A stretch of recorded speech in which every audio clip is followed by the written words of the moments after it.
Hello and welcome to Mechwarrior Online. Today I'm just doing a quick review of my build process and progress on this mech that I got. I call this the sum of all fears, or sum of all.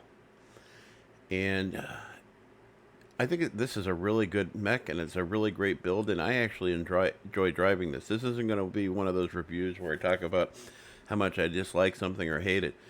This is actually a really good mech, and it just continues to surprise me as I continue to skill it up.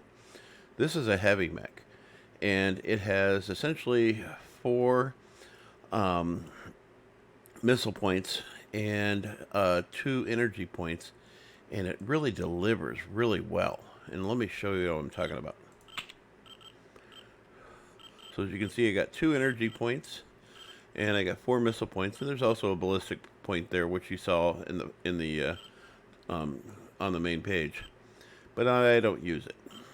And the reason is because I'm a missile guy. I've always been a missile guy.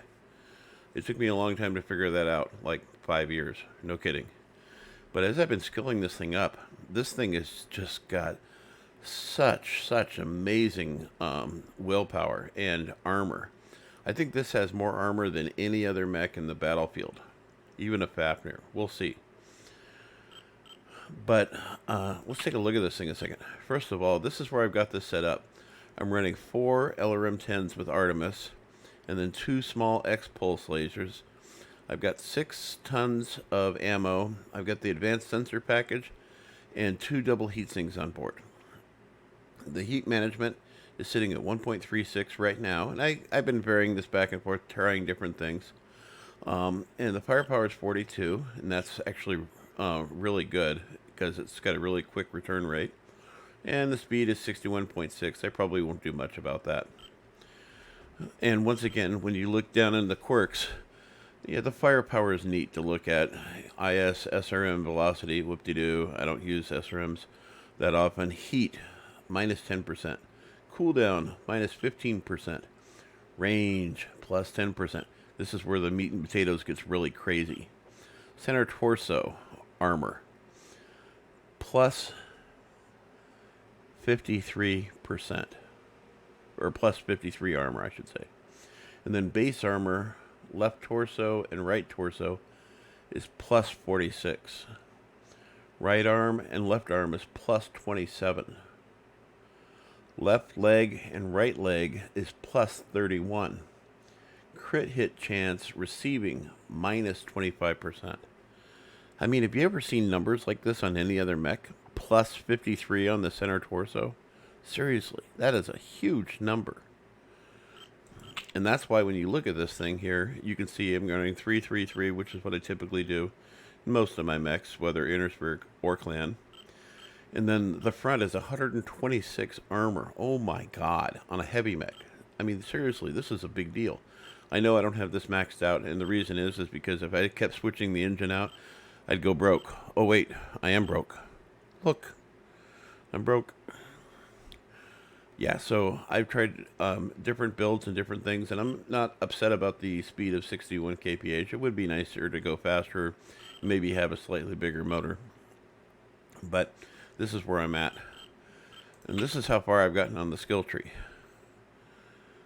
As you can see, I've gotten the missiles maxed out. I've got some skeletal density added. I will finish this off at some point.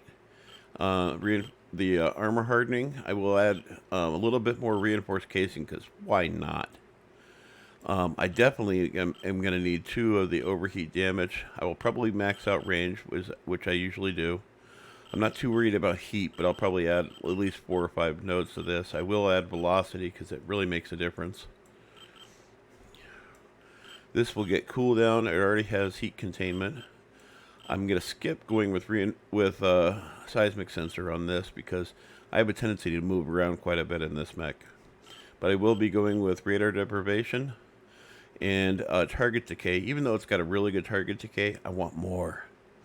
And then this will eventually have 2 cool shots in a UAV with the features. By the way, if you're curious about this paint pattern, I run this on a couple of my mechs, and I really love this pattern. This is that cou-ba pattern. And you can have some real fun with the colors on this thing. This is one that I've looked at before. And go with black. That's pretty snazzy. Here's another one that's kind of interesting. Wait. There we go. This. And this. Not bad.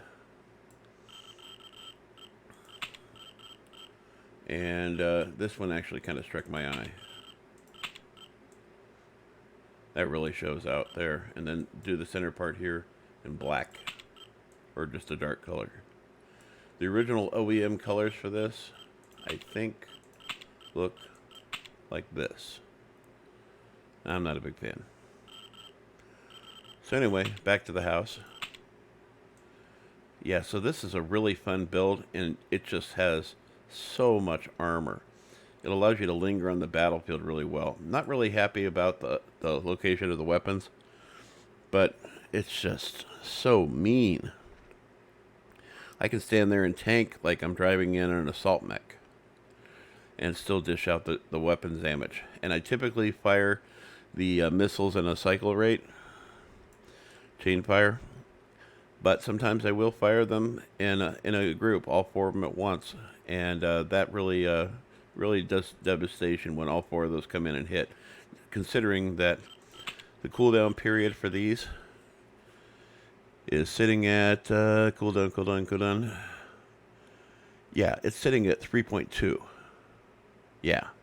So that's really nice cooldown. So every 3 seconds I get to fire these again. Usually by the time you cycle through all four of these, you have to wait about half a second and then you can fire the next one again. And that really works out. And with the advanced zoom, you don't have, or with the advanced sensor package, you don't have to add advanced zoom in case you're curious about it.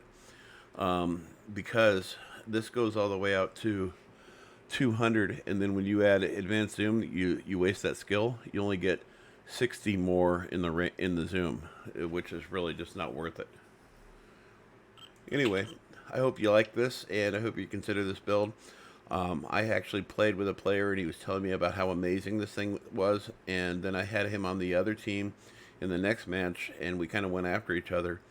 And he absolutely put me in a chalk outline. I was like, Jesus Christ, it's just so hard to kill this guy.